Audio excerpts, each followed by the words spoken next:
وسائل الإعلام المغربية دايرة هيلولة، وسائل الإعلام الإسبانية تهدر، وسائل الإعلام موريتانيا هضروا قال لك شاركنا باحتسام، قال لك شاركنا ما يهمناش، ولكن احنا المعنيين ما تكلمناش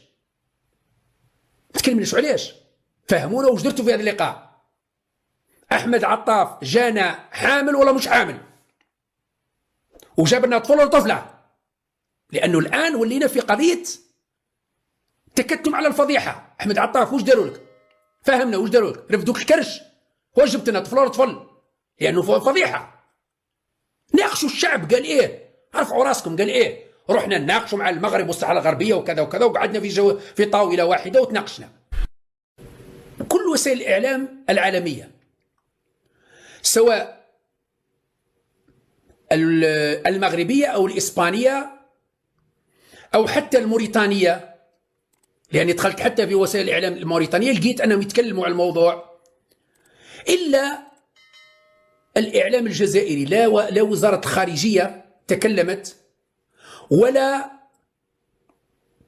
وكالة الأنباء ولا التلفزيون ما تكلموش على اللقاء الرباعي أو الخماسي أو السداسي الذي جرى في السفارة الأمريكية بمدريد أول أمس.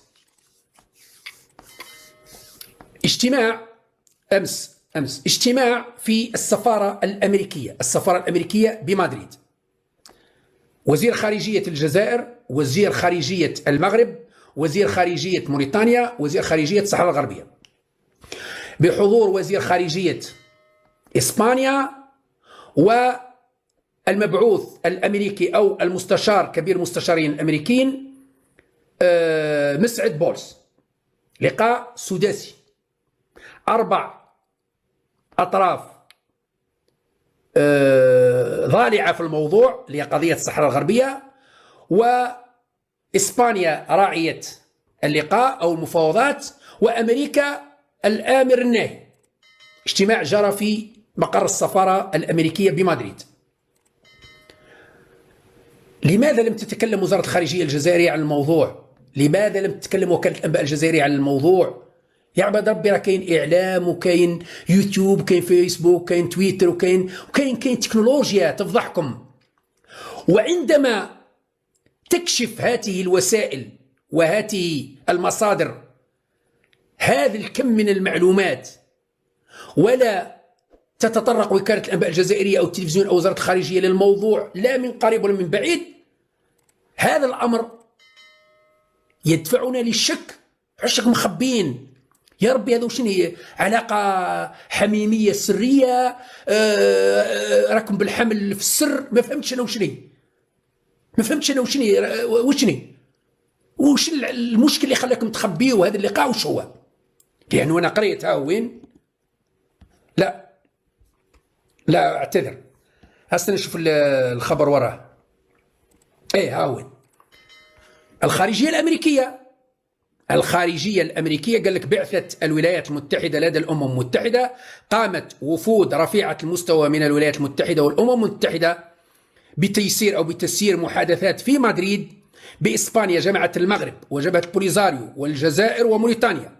تركزت حول تنفيذ قرار مجلس الأمن الدولي رقم 2797 2025 والمتعلق بالصحراء الغربية.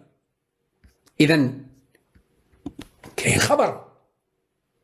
الخارجية الأمريكية مصدر رسمي، الخارجية الأمريكية قال لك باللي الحمد لله نجحت بعث الأمم المتحدة لدى الأمم المتحدة والوفود رفيعة المستوى من أمريكا اللي هو مسعد بولس، وحضور فلان وفلان وفلان، لتنفيذ مش لمناقشة، لأنه النقاش خلاص الآن تنفيذ، لتنفيذ القرار الأممي اللي هو فيه 40 بند أو 40 مقترح اللي قدمتهم المغرب، 40 نقطة في مقترح اللي قدمته المغرب وتبناته أمريكا ترامب، والآن يفرض على المجتمعين.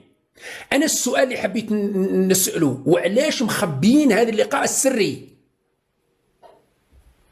ها وزير الخارجية فضحكم، وزارة الخارجية الأمريكية فضحت، المغرب يتكلموا قاع دايرين عرس، وسائل الإعلام المغربية دايرة هيلولة، وسائل الإعلام الإسبانية تهدر، وسائل الإعلام موريتانيا هضروا قال لك شاركنا باحتسام، قال لك شاركنا ما يهمناش، ولكن احنا المعنيين ما تكلمناش.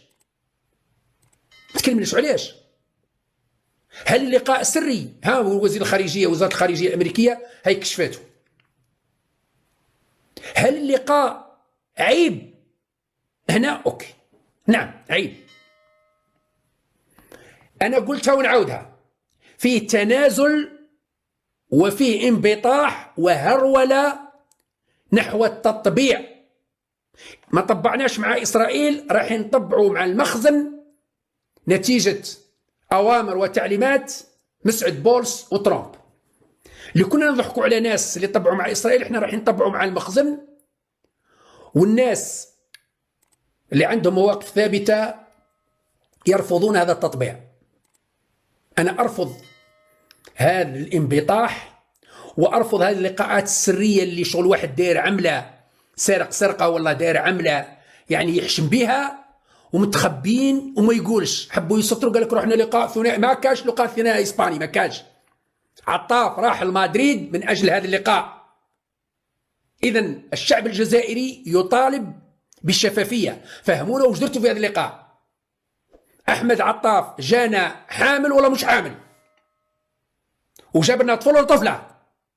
لأنه الآن ولينا في قضية تكتم على الفضيحة. أحمد عطاف وش داروا لك؟ فهمنا وش داروا لك؟ رفدوك الكرش؟ واش جبت لنا طفل ولا طفل؟ لأنه فضيحة. ناقشوا الشعب قال إيه؟ ارفعوا راسكم قال إيه؟ رحنا نناقشوا مع المغرب والصحراء الغربية وكذا وكذا، وقعدنا في طاولة واحدة وتناقشنا. لماذا لا تصرحون الشعب بالحقيقة؟ وكي نقولوا الحقيقة ونكشفوكم ونقول لكم راكم درتوا فضيحة، وراكم درتوا كما يقول لك الناس جريمة في حق هواري بومدين رحمه الله، وفي حق كل الرؤساء بما فيهم بوتفليقة، وراكم هبطتوا السروال وراكم انبطحتوا وراكم ركعتوا. هؤلاء عملاء وخونة واذناب المغرب. يا ربي شكون اذناب المغرب يا طحا؟ احنا اذناب المغرب بن زديره اللي قاعدين نقول لكم باللي انا ما ننبطحش للمغرب، وراكم درتوا خطيئه وراكم هبطتوا السروال للمغرب. والله انتم اللي راكم هابطين السروال. فهمونا دروك. انا لو كان جيت عميل المغرب هاني نصفق، يعجبني الحال، قال والله الحمد لله هيا رانا ريقلنا امورنا مع المغرب وكذا والحمد لله ونفتحوا الحدود لا، مواقفنا ثابته. الموقف الجزائري لا يساوم. أنا مع الشعب الصحراوي، مع الشعب الصحراوي، وما تساومنيش وما تبتزنيش وما تضغطش عليا مع البلي لا بقسام ترامب لا بقسام بوليس. هذا يا مسعد مواقفي ثابتة.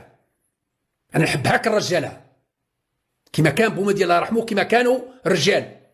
أما باش تروحوا ديروا لقاءات سرية ودايرين في بالكم السرية، واحد ما على بالو بكم حتى نتكشفكم الخارجية الأمريكية، ومن بعد كتولوا دايرين هكذا مذلولين،